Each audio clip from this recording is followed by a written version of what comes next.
Apparently we are.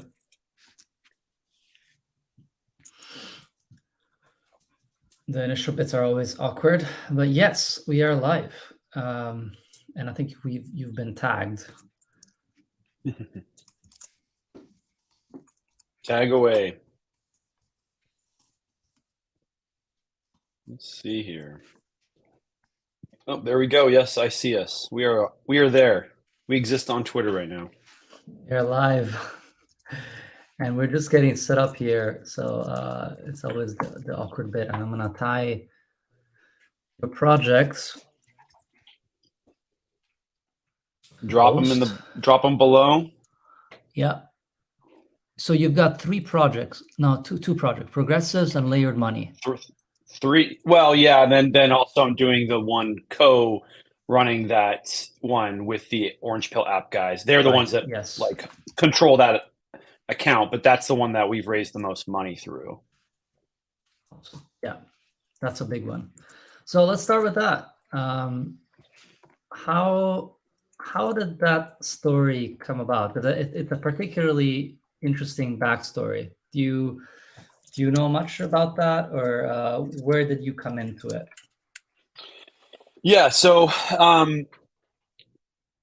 it is an interesting backstory. It looks like the Orange Pill app guys, which I've been in a lot of communication with them. What they were trying to do was get Saifedean Ammous to join the Orange Pill app. And one of the ways that they wanted to do that was by getting a copy of the Bitcoin Standard and sending it to every member of Congress. So they did a really good job, raised a lot of money towards that effort, and a lot of money started being raised to send those books to members of Congress. I think they were about halfway to their goal when I reached out to them and I said, hey, what's the plan for getting these books to members of Congress? And they said they were going to mail them. And I was like, well, why don't we just go there and give them to them ourselves? So they were, obviously we're very interested in that. And since then we've been talking back and forth about how we can make that happen, make it organized. We officially launched that campaign, got a lot of attention. A lot more money was raised when people realized we were going to start going in person. I think we're pretty close to 100% of the money that's needing to be raised. I know they ordered all the books already. So some people have had questions about, well, is this money actually going to be spent on the books? Well, they already spent the money on their own money on the book. So definitely that's taking place. And we're really lucky to be we're working together with the Orange Pill app team. And for those of you that don't know, I'll just do a short, shout out for them. It's an app for Bitcoiners. Definitely encourage everybody to go get on. Obviously, they've done a really great job marketing it. As you can see, we're almost at top right-hand corner there. You can see we're almost all the way raised. And so the app itself is, essentially just like a social media app for Bitcoiners. I'm on there. Safe is on there. They've done a great job marketing it. I like the app. I use it. You can find people around you wherever you are, wherever you go. You can find meetups, that sort of a thing. So I really like this. Love the concept of it. But yes, we're gonna go to DC. The plan was to hand out these books, but then the project kept expanding.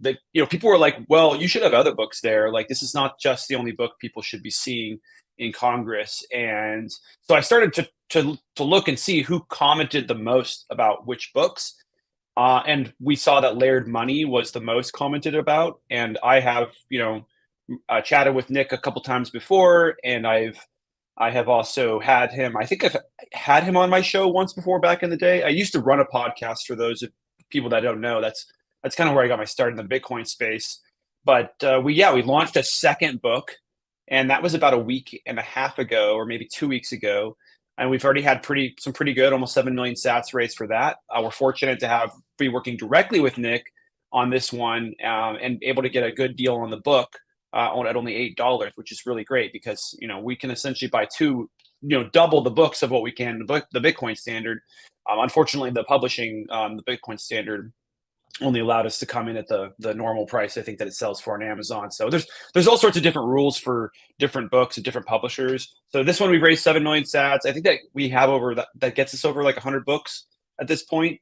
The Bitcoin Standard we plan to give to everybody, but we don't plan to give every copy of every book to everybody. So we have Bitcoin makes Standard, sense. Layered Money, probably. And then also the third book we added, which I'm sure you can probably bring up here in a second, is The Progressives Case for Bitcoin. Yeah. This is a really important book. I have been waiting for this book to come out.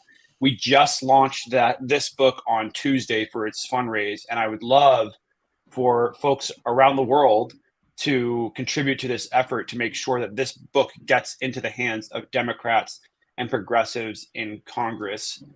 Folks know very well that I have been pushing to make sure that both sides of the aisle see the value of Bitcoin and Bitcoin mining, but particularly the left. I have seen a massive gap there and been working tirelessly since I became political around Bitcoin to make sure that those on the left and progressives are able to see the value of this technology in their own lens. And that's why I'm glad that Jason Mayer wrote this book.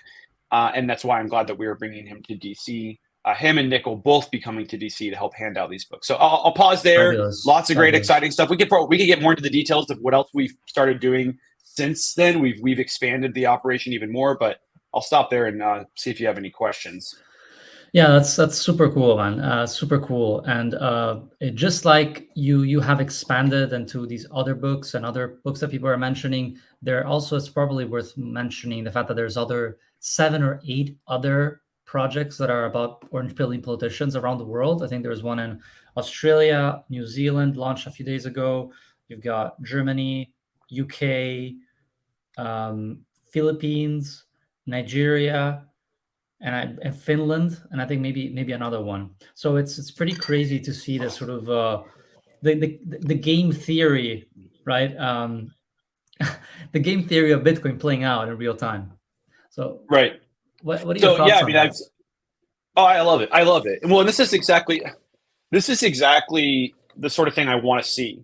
When I got started in being political for Bitcoin, one of my main objectives was so that others could see the potential value of being politically engaged. I think roughly 2 years ago and back, anywhere beyond about 2 years and back, there was this tone in the space that politics is a waste of time, politics is a scam, and that we should not be wasting even a single moment of our time putting an effort into this old system that isn't going to be, in some people's minds they're thinking it's not going to exist, or it's going to be so radically different that there's no point in engaging. I personally don't agree with that take, although I understand, why people feel that way. Of course, I have myself gone through periods of being, disenfranchised by the political system, by being more and less engaged with it, having hope at times, and then other times, feeling like there's no reason to participate whatsoever. But there are times when it is important to engage and to push in and make a difference. And I think that I know that this is one of those times. We are already seeing in a very short period of time that we've gone from, the United States is going to ban Bitcoin. The United States is never going to allow Bitcoin to exist because it is a threat, to, Bitcoin is a commodity and actually all the altcoins are the problem, is like one of the major tones now within DC. So there's a major shift that's occurred. And I think that we are starting to see the beginning of a new wave of engagement in politics, which is really good. And what I mean to say is, like, there's a tone. I mean, it's almost like this, the more so on the SEC side of things. Obviously, there are politicians who are still agnostic to Bitcoin versus crypto, but you do see a lot of positive movement with politicians. I mean, you have Senator Lummis saying, thank God for Bitcoin on the Senate floor. You have Republicans and Democrats both moving the right direction, but just, put that in contrast to the way people felt just a little over 2 years ago, that there was no point in being engaged, that this is a waste of our time, and that this was not going to go the right direction. And I think that people like myself and many others, there are many others who are engaged and doing great work in the space, have shown that we can have a positive impact if we stay engaged. The problem is that I think we've kind of been taught that, you can just engage a little bit with politics and you can have an impact. No, that's actually not true. You have to be hyper engaged. Hmm. Just a little bit is not enough. You need a lot. You need to be active all the time. My whole career now is dedicated to being politically active for Bitcoin. And then not only do you need to be hyper engaged, you also need to have a very good strategy and probably be having multiple groups working multiple strategies at the same time. Unfortunately, in the decentralized network of Bitcoin that we are all a part of, there are multiple groups working different angles, different approaches. Some of them like each other and agree with each other. Some of them don't. But ultimately, at the same time, we are all moving the entire country and I think the world the right direction on Bitcoin. Absolutely fascinating. A lot to unpack. That last point, I definitely want to get back to all the other agencies that are sort of lobbying or sort of in politics. I think was a coin. What's the other agency? Pardon me, I'm forgetting the Niraj is part of that. Coin Center. Coin Center, right. I noticed that, for example, they had a project on Gitcoin, which is a crowdfunding platform on Ethereum. And I challenged them to create one on a Bitcoin platform as well, if they dare to, which would be great. Obviously, they're super welcome, and hopefully they can get support from the Bitcoin as well. And I think this has been, honestly, for me, Geyser has always been this, right? We need Bitcoiners coming together to push the world in a particular direction, to have action collectively as a group, right? And obviously there's this content, there's Discord, and there's debates, and that's super healthy actually. But there are things like this where more than 90% of Bitcoiners are donating money towards something that has potentially insane impact. So we just raised just one project, almost $10,000. How do you see this? Have you experimented with kind of crowdfunding towards these types of initiatives before? How does it compare to your experience with kind of fundraising in general? Yeah, this is a really interesting tool. This is actually my first time using Geyser at all. So I was really excited to start using the platform and have been happy with the results so far. There's a lot of money that's been raised in a fairly short period of time. Like collectively, we'll be getting close to $10,000 raised for the books that we are going to take to DC. And I think that's a huge accomplishment to be able to pull that off with just the Bitcoin community. And although that we are, there's a large amount of people that hold Bitcoin, there's not probably that many people that are actually using Lightning globally comparatively to, like, let's say, the ability to pay it on a Visa, right? Like, it's just, the numbers are starkly different. And so the engagement rate is very high on this campaign. And I think there's a definite attraction right now in the space to convincing world leaders and to convincing folks in positions of power to move the right direction on Bitcoin. I mean, it was, I think, Nayib Bukele who started to make people believe and have hope that world leaders were going to adopt this technology and see the value of it and move the right direction on it. Mm-hmm. And so far, that seems to be taking, we seem to go down that path. It's not as fast as I think we would like to see it. Of course, Mm-hmm. nothing is ever going to happen as fast as you want it to. I think you'll have kind of a slowly then suddenly situation when it comes to Bitcoin and our world leaders. But people are very attracted to that. And I think it's because ultimately people want and have hope for the future instead of fear and a view that the world is not going to be a safe place or a happy place to live in the near term. And that's what the old kind of thought process was around Bitcoin and the direction that we were headed in. It was like, well, the United States is, not going to like Bitcoin. They're going to oppose it. They're going to ban it. And then the whole world's going to fall into ashes. And then Bitcoin will rise like the Phoenix, which, as a Bitcoiner, Maybe, right? I think as a Bitcoiner, that is we've seen this happen before in society. Historically, we've seen societies get to peak, fiat, and we're the point where they're printing money into infinity, and then things don't go so well. But I think that there is this opportunity that we have where Bitcoin enters the equation a little bit ahead of time and a little bit just in time to be able to make sure that we do not go screaming off of a cliff. Maybe we do it. Like we don't really know what's going to happen next. And that's a lot of people, they try to say, oh, well, you know, because of all the money we've printed and where we are with society and the economy, that we might, you know, it's going to happen any second. And they could, man, the thing is, I don't know. I don't think anybody knows.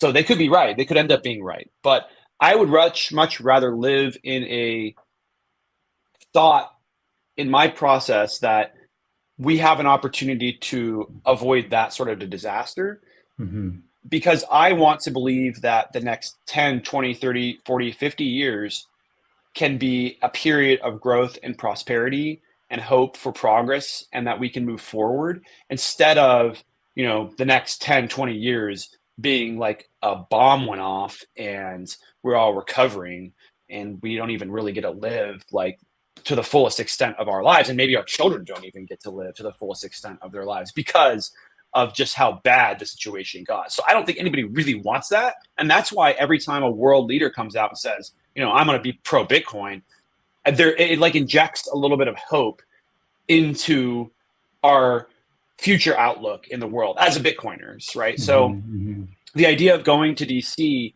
and delivering these books to world leaders in the most powerful country in the world, I think is very appealing to an audience that fears a lot about the future, but wants to see hope and wants to see there be a light at the end of the tunnel. And every time efforts like these occur, it expands that light at the end of the tunnel. Love it. And yeah, totally agree. And it's happening, right? In many countries. I mean, now you have Robert Kennedy Jr., right, who is outspoken, a presidential candidate who is a Bitcoiner and pro Bitcoin. And he's saying specifically Bitcoin. I'd love to hear your thoughts on that. But also in Canada, you have Poilievre. You have, I think there's a few more, there's a few parliamentarians in Germany that are Bitcoiners. And so it's interesting to see that, yeah, it is playing out. But how else, where else are you seeing that? Because you also mentioned that now they're beginning to understand the difference between Bitcoin and crypto. And it's a recent phenomenon, a recent realization. How strongly do you hear that in Congress or Parliament? And what do you think are the voices that are changing their perspective on this? Because I mean, it's a recent sort of understanding, cultural understanding that we've had, I guess, for the last 4 years. The Bitcoin versus crypto dichotomy started appearing. So here's to hear your thoughts on how the evolution of thinking has been happening.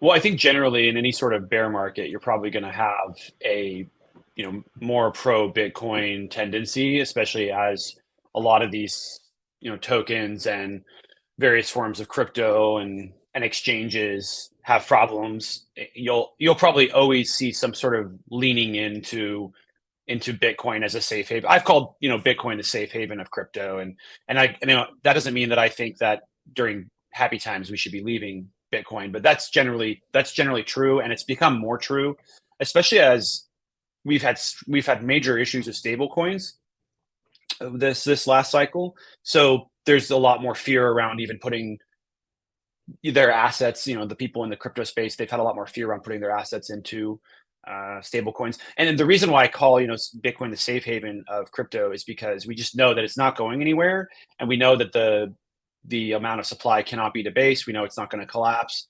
Whereas you can't say that about really any sort of crypto project. I mean, some people could make the argument for Ethereum, maybe, but generally speaking, you know, Bitcoin versus stablecoins, yeah, that's not looking super good for some stablecoin projects right now. Although I do think that there will be stablecoins that survive and thrive and won't have any major issues through this current cycle. But broadly in the marketplace, people are kind of concerned about stablecoins and where they're headed, and also regulatory concerns around stablecoins. And then you have crypto, right? You just have, like, you know, pump and dumps. You've got, you know, tokens that can just the supply can be manipulated or they're not decentralized enough. And so people can change the code and add more supply or take away supply if they wanted to. So that's why I consider Bitcoin to be somewhat of a safe haven. You don't have to worry about any of those metrics. And generally, Bitcoin is also in a pretty good regulatory position. Like most people within government do view Bitcoin as kind of somewhat separate, like a commodity versus a security. The ones that are, I think, in the positions that matter, like in the SEC situation. So I like where Bitcoin is positioned. I think it's good. You know, the Robert Kennedy stuff is interesting. There's a lot going on there, and I don't know how much information I can share, but there's definitely a concerted effort taking place, and a lot of different folks are working with that campaign. So I really like. He's on Nostr, like that's like cutting edge stuff. So he must have someone that kind of is guiding him in the process, because it's impossible to. I mean, it's bizarre. It's incredible. It's not just one person. So it's really fascinating to see what's taking place with his campaign, and I think that, you know, the desire there is to see a Democrat that can show the Biden administration that, you know, we are not going to put up with an administration that is this hostile towards Bitcoin. And honestly, I'm assuming, my assumption would be that some of the people that are in touch with him probably care also broadly about digital assets. So, but the focus has been on Bitcoin, which I think is smart. It's a smart position for politicians. I've taken the stance in the past that even if you don't really know like where you stand on crypto broadly, like Bitcoin versus crypto, like being just on Bitcoin and saying Bitcoin and focusing on Bitcoin is valuable politically for someone, because you just don't know. One of these things could get relabeled as security tomorrow, and all of a sudden you're promoting an unregistered security, and that's just not going to look good on your political career. Whereas we have seen from the SEC, even an SEC that's hostile towards the digital asset space, that they have been hoping to label Bitcoin as a commodity. So right. it's by far and away the safest bet as a politician. And if you're worried about your political career, I would be, you know, very hesitant to expand that. Now, again, like stablecoins, probably pretty safe to be working in that vein. We've seen a lot of pro Bitcoin, you know, politicians, members of Congress working on stablecoin legislation. I think they should. We need good stablecoin legislation. There are a few other utilities in the space that I think people could find interesting and fascinating, but it's just something that people should be cautious of and careful of when they're working in the political space, when they are politicians. So yeah, Robert Kennedy would be interesting. I would love to see how far his campaign goes. I think that there's a lot of people with a lot of interests that are very much hoping that he can make a difference for them, and that he can show the Biden administration just how popular it can be to run on this issue and to be supportive of the Bitcoin space. Incredible. What do you think are his chances? Listen, anybody that's not Biden or Trump right now has low chances right now. That can change dramatically, and we don't know what the future will hold. I don't try to predict anything in political races, especially not this far out. Yeah. However, he's, as a primary challenger to a sitting president, he has very high polling numbers. I mean, and big part of that is the fact that he's a Kennedy. This is like a political superpower last name in the United States. It's like being a Bush or a Clinton. Like these are names that have so much name ID, and name ID is massive in politics when it comes to voting. If you do not have name ID, you pretty much have no chance of winning. And the name Kennedy has probably more name ID than any in American history, really, so to speak. Yeah, it is the political dynasty family, right? It is the political family, probably, I would say. There's almost something, you know, well, dynastic, but also more than dynastic. It's like a prophecy has to be fulfilled or something, right? It's bizarre. It's definitely interesting. Yeah. Story. Well, and the fact that he's coming around saying like all this stuff about the CIA and coming after his family, and it's like, wow, okay, we're not even holding back now. So I like it. I hope he has an opportunity to go far. It's going to be difficult for him to get on the debate stage with Biden because, for a couple of reasons. One is the Democrats are not going to be interested in having a primary challenge, I'm assuming, and two is that just purely because they don't want to look like that their current, leader of the Democrat Party, which the president is the de facto leader of the party either way. Whoever gets elected, when Trump was president, he was the de facto leader of the Republican Party.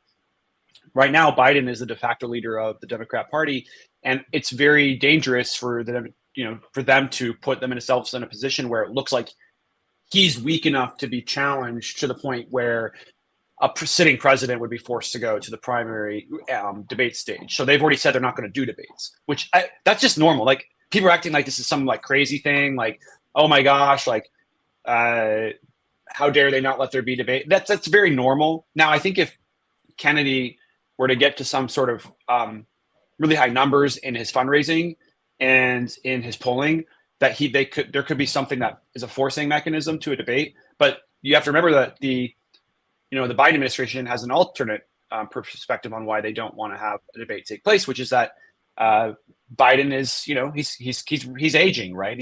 And unfortunately, I don't think he's in as good a position cognitively as he was when the last debates took place.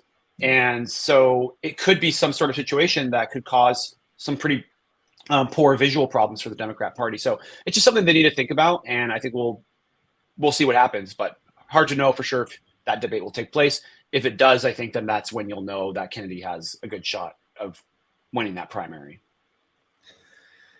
Fascinating.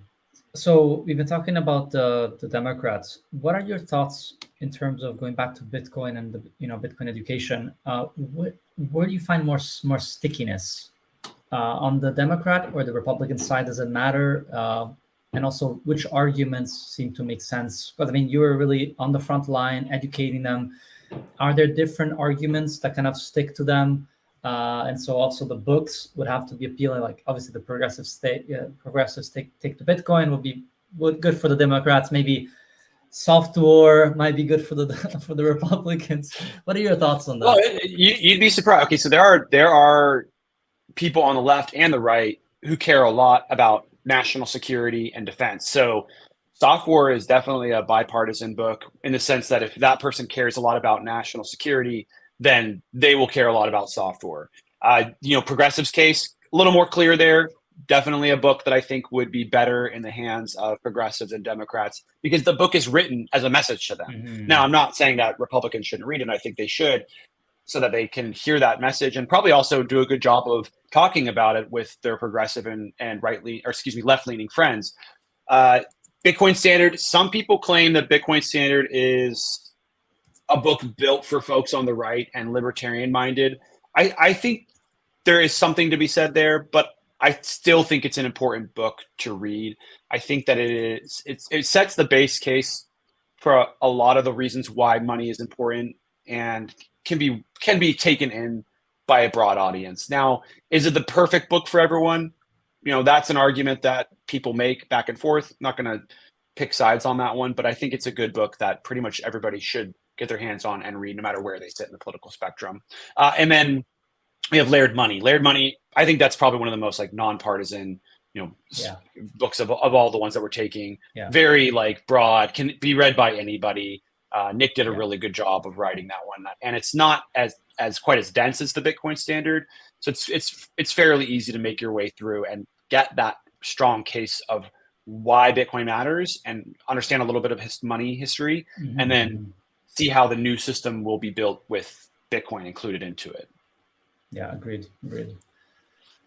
Oh man, so many good books. I'm missing the progressive one. I'll have to read that one and get up to speed. But it's brand new, so it just came out. So I mean, it's I would go to the progressives, go see the progressives case on Amazon. It's available there now. You can snag it. Cool. I'll check it out. So yeah, I mean, this has all been incredibly interesting, right? We talked about the left versus right. We talked about Bitcoin versus crypto and stable coins. There is a lot when it comes to right, but in terms of left versus right, I'm curious to hear your thoughts. Is there more stickiness in terms of the idea of Bitcoin itself from one side versus the other, or is it really depends? There's both sides have incredible ability to strongly grasp onto Bitcoin. I think that in the conversations that we have with Republicans, it's kind of a little bit more. There's an easier, almost like instant attachment to it because the problem that we face with Democrats is having this conversation around energy and Right. the fact that Bitcoin kind of sits outside of government, whereas folks on the left have an appeal towards using government and governance in a way that it enables them to help move society in the right direction. And then on the right, you have that kind of like especially on more of the fringes of the right, you have somewhat of like an anti-government effort that, especially within the libertarian side of things. So there's kind of like that instant draw to it from those that see the value of having money kind of separated from government or a form of money separated from government. And they're drawn to that. And I get why. But on the left, once were able to have the conversation and kind of overcome the hurdles of the energy debate and the ability to have a money that sits outside of centralized control, there's a lot there for progressives and Democrats and those on the left, especially when you talk about how Bitcoin can bank the unbanked, not just in the United States, where we still have millions of people who live without bank accounts and have no access to financial services, but the billions of people globally who have no access to financial services whatsoever. And that's a really important case for those on the left. And also it's a money that you can't discriminate you can't keep people out. Bitcoin is a money that you cannot discriminate based on age, sex, gender, sexual orientation, or political affiliation. And that's critical for folks who care about progressive values, because historically we have seen over and over and over again that individuals, marginalized communities, disenfranchised groups have been excluded from financial systems, or they have been kicked out. And so to have a money where that's impossible is massively appealing to those on the left and massively appealing to those that care about progressive values. And people will tell me, they say, you can't get the Democrats on board. I think that they're wrong. I think that progressives and Democrats care a lot about marginalized communities.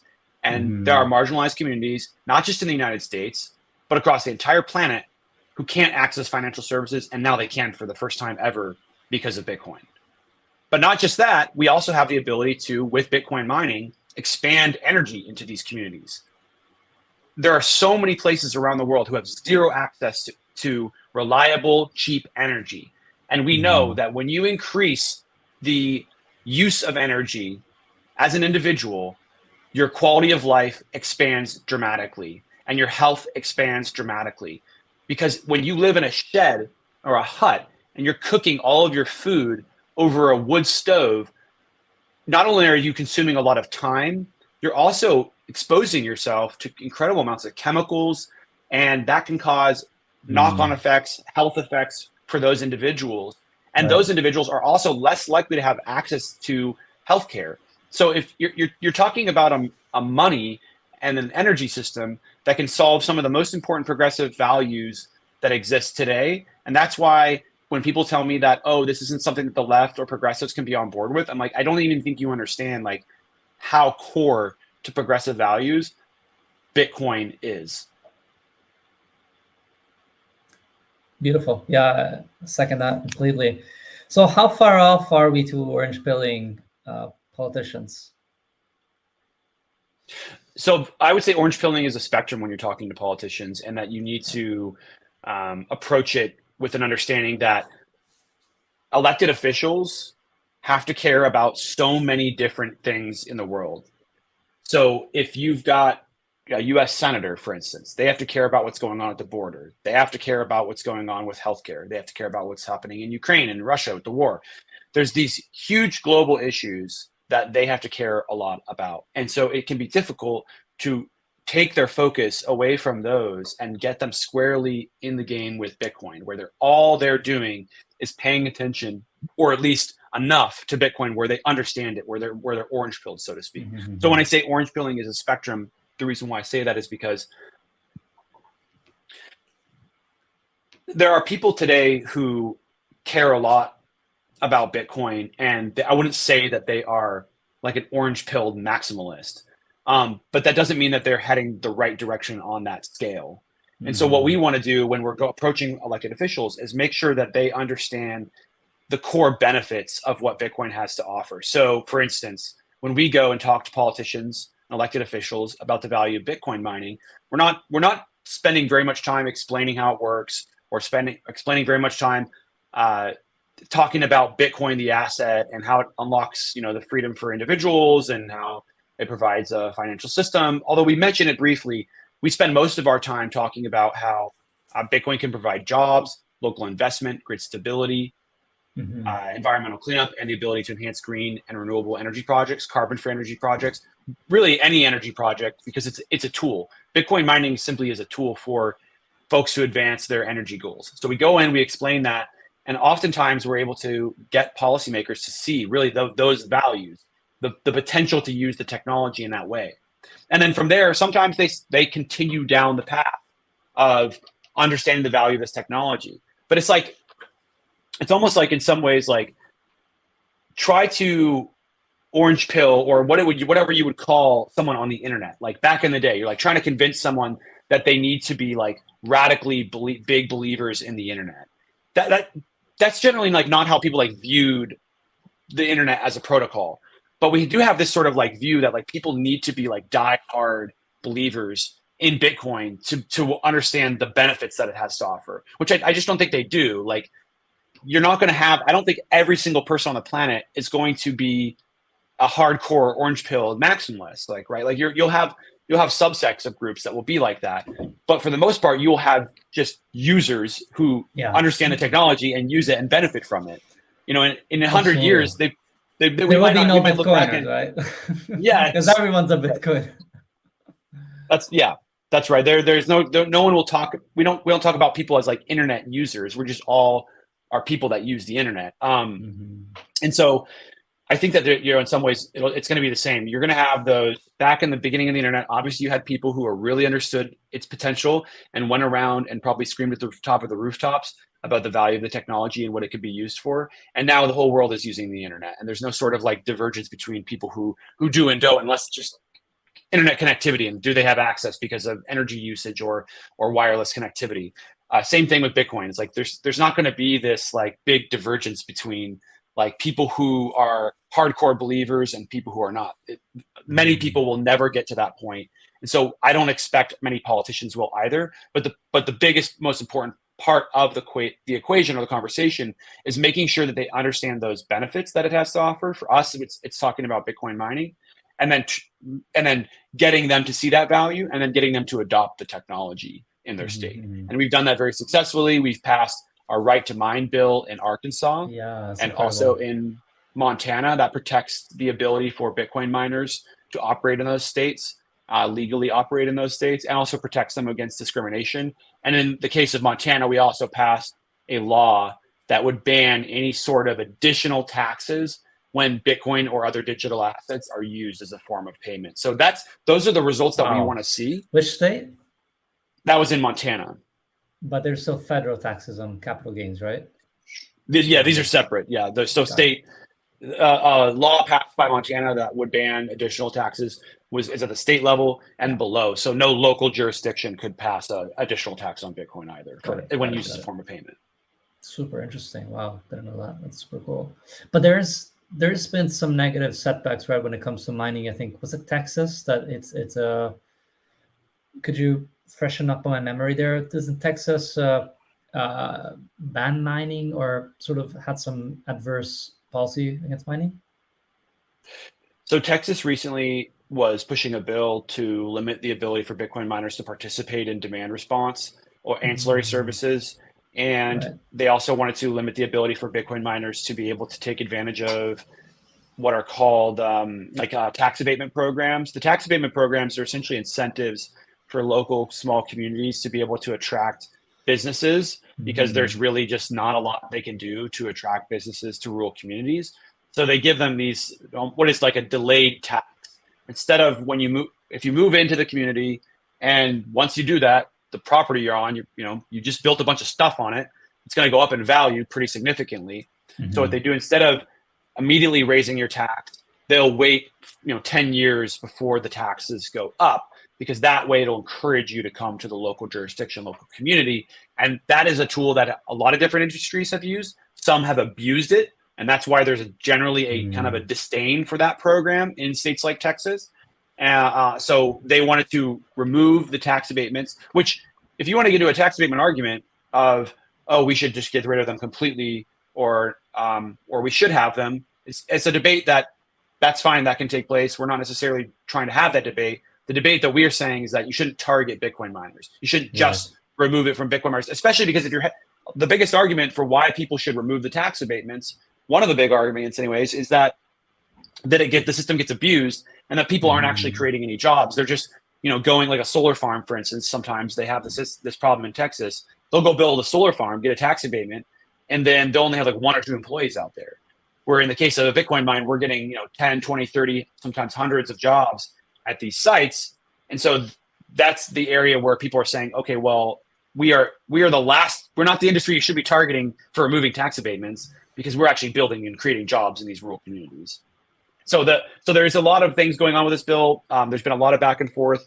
Myself and the Texas Blockchain Council and Satoshi Action Fund have been fighting back against it. We've spent over a dozen hours, I think even like almost 20 hours at the Capitol with our team to be able to go speak with policymakers in Texas and Austin, and to be able to make sure that they understand why we oppose this bill, and then understand why it's bad for Texas. Because if you're removing or limiting the ability for Bitcoin miners to participate in ancillary service programs, you are reducing reliability and potentially increasing the cost to provide ancillary services, or make sure that resources participate in ancillary service programs.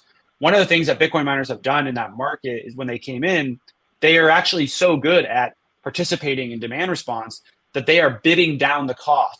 So it's essentially a free market. And what happens is you have this like block where people are bidding into to fulfill services.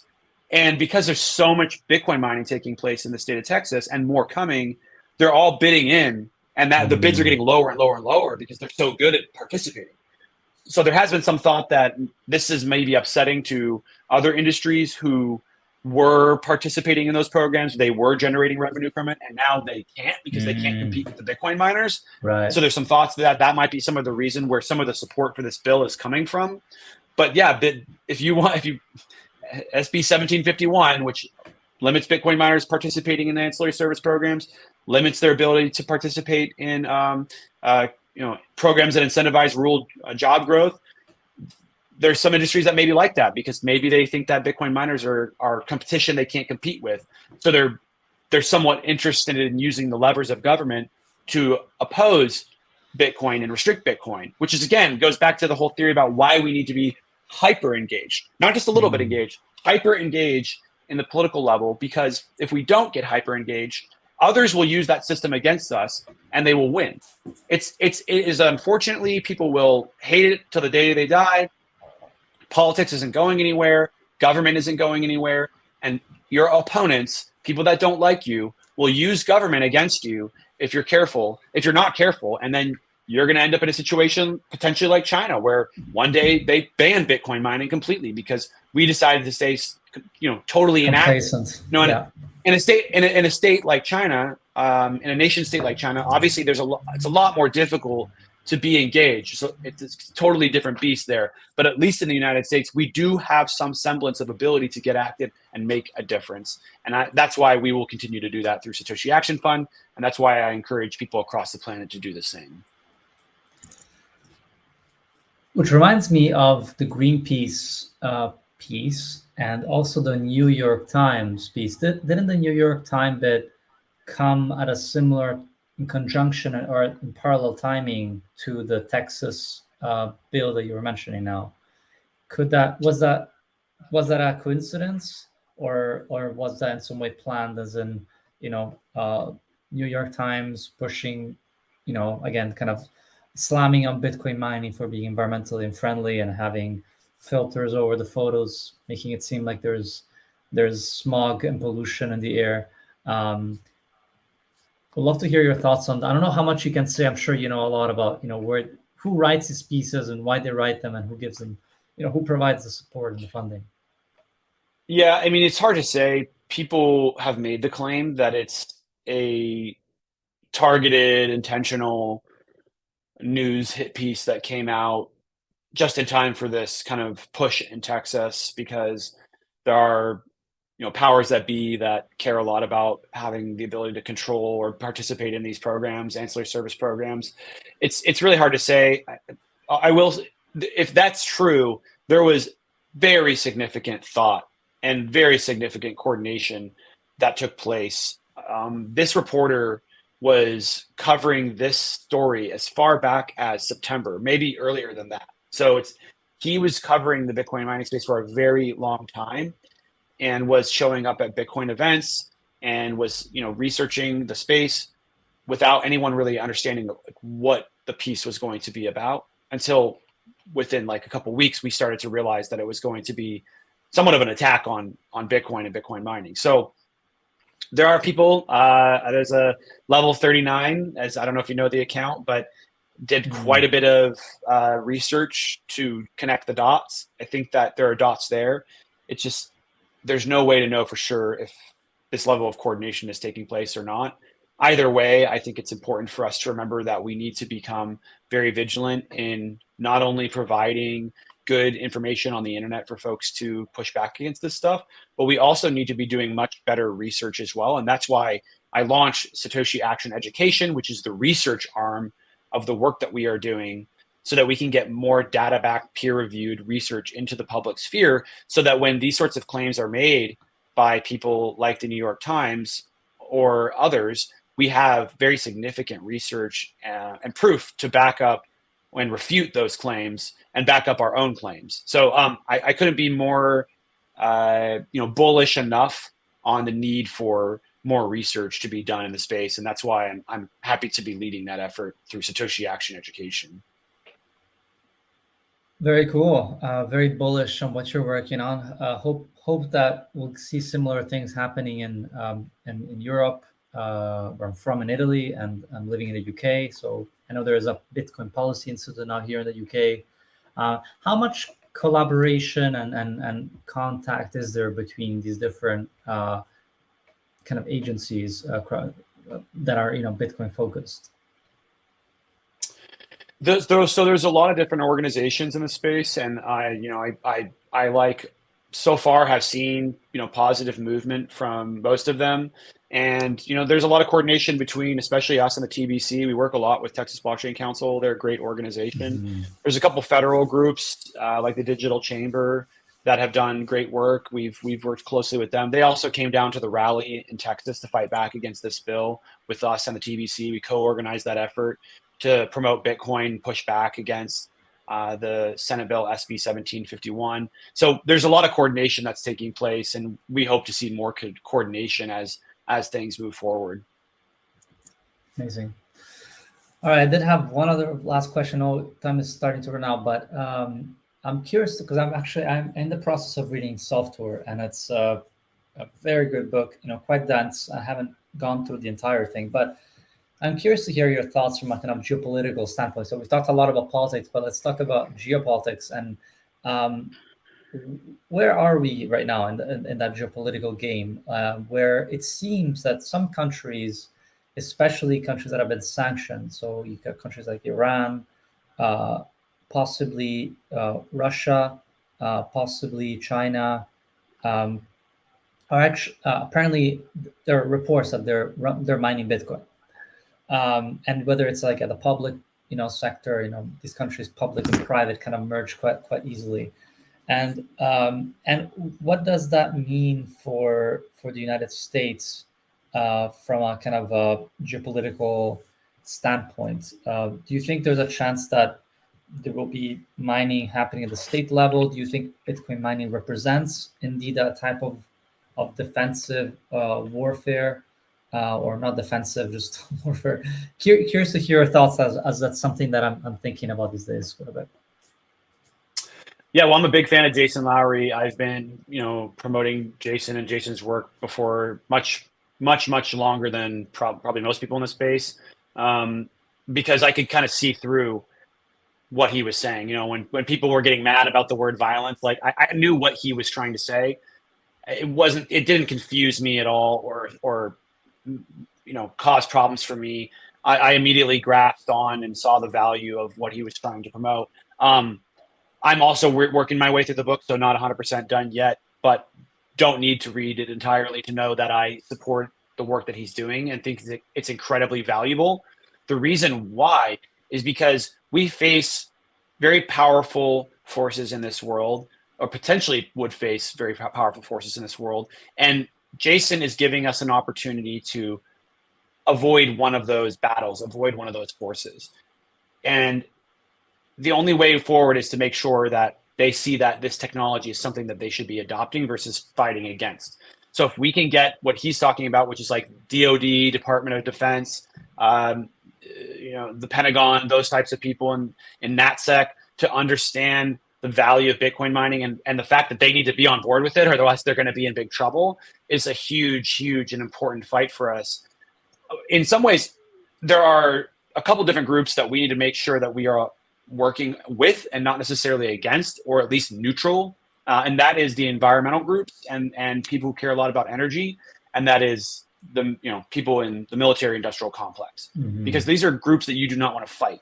And there's not really a reason for us to fight them. So the environmental side of things, Bitcoin mining is very good for renewables. I don't care what people say. People will tell me that I shouldn't say that. It's a fact. It's a fact that Bitcoin mining is very, very good for renewables, because renewables are an intermittent energy generation. They only produce power when the wind is blowing, the sun is shining, and they need flexible load to participate in that sort of intermittent energy generation. And Bitcoin mining is one of the most flexible loads, if not the most flexible load on the entire planet. So Bitcoin mining is very good for renewables. If you care a lot about the environment, you should care a lot about Bitcoin mining. It's also really good for reducing methane emissions, which is not only good for the climate change situation that we're all in right now. And I don't care where people sit on the climate change issue either, too, because if you're one of those people that's like, no, there's no sort of climate change, whatever, it's all bullshit. Reducing methane emissions is still a very, very important thing for the environment, because methane emissions, once combined with NOx in the atmosphere, create low-level ozone, and low-level ozone is very, very, very bad for human health. It causes millions of deaths every year globally.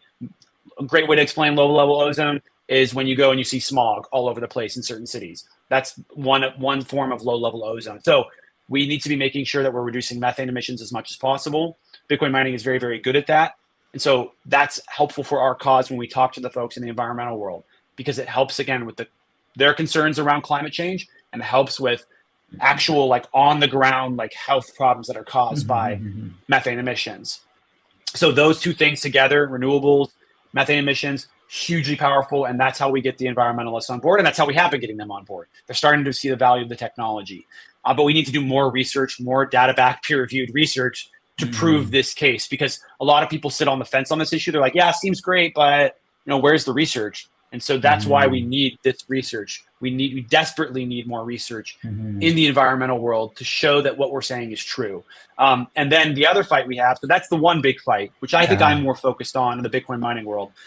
The other big fight is people in DoD thinking that they need to co-opt Bitcoin mining because North Korea might send a transaction every once in a while. Okay, well, the problem with trying to co-opt Bitcoin mining is that there will always be a chain that they can't control, because it's too decentralized. There's no way you can control the entire planet. There will be government-controlled chain one day, and then there will be freedom chain if they go down this path. And freedom chain will always win, because people are not going to want to be on a monetary system that the Department of Defense and the feds control. Now, can there be outside ancillary programs that help limit folks that are in terrorist organizations from accepting transactions, sending transactions? Yes, and those things already exist. You don't need to actually control the actual protocol level itself. And if you do, you're just going to fall on your face and you're going to fail. So that's why it's important that we inform and educate that that's not a great direction to go. And then also show that they're probably going to want to have a lot of hash rate in their country to make sure that the United States can defend its property, and also make sure that our transactions get processed as well. So hugely important national security implications, on top of the fact that energy is a national security issue, and Bitcoin mining is going to help unlock new energy assets and I think new energy innovation. So making sure we get those people that are in the world of government that could potentially attack environmental, NatSec, and have deal blows against Bitcoin, I think is critically important. And that's why I really am a big fan of what Jason is doing and trying to make sure that the United States, from a Department of Defense, federal level, is going the right direction on Bitcoin and Bitcoin mining.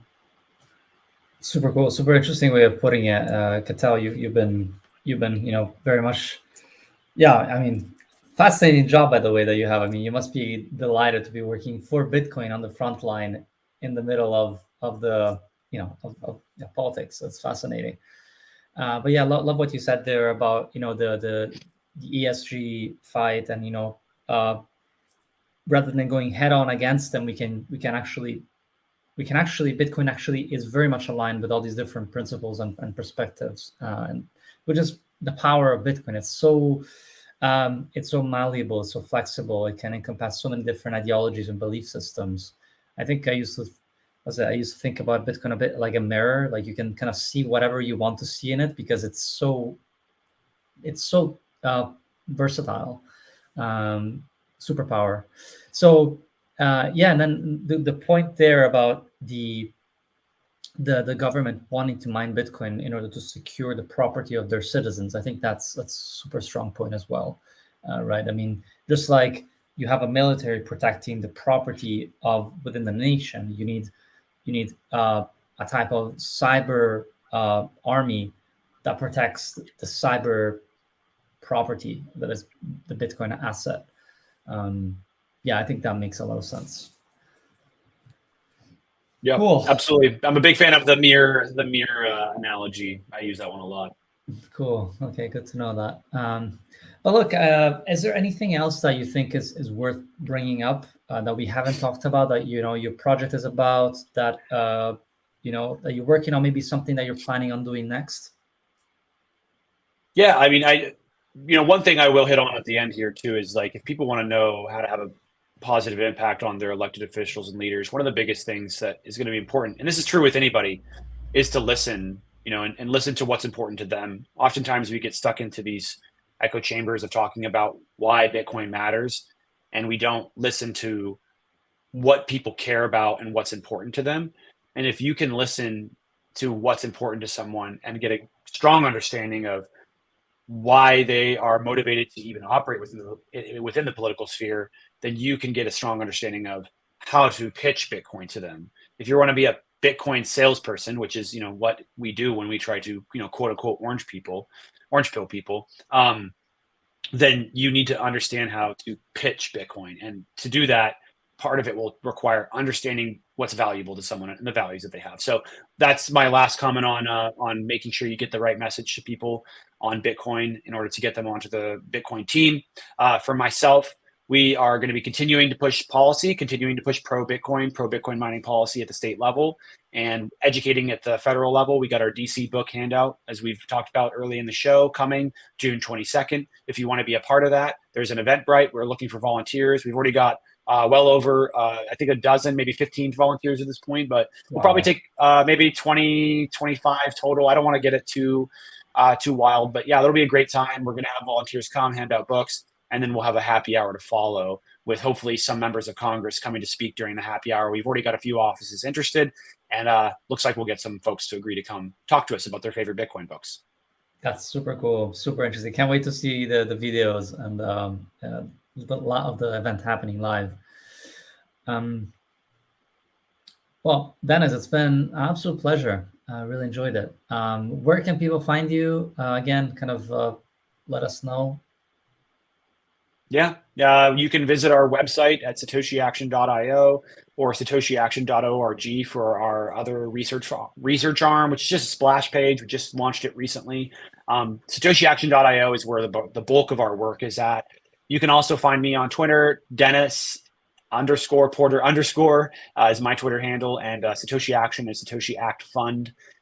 Feel free to email us anytime. We read every one of them. info@satoshiaction.io. Amazing. Well, thanks again. I'm going to close here. the recording, and yeah, looking forward to maybe having one at some other point in the future. Thank you. Appreciate you having me on.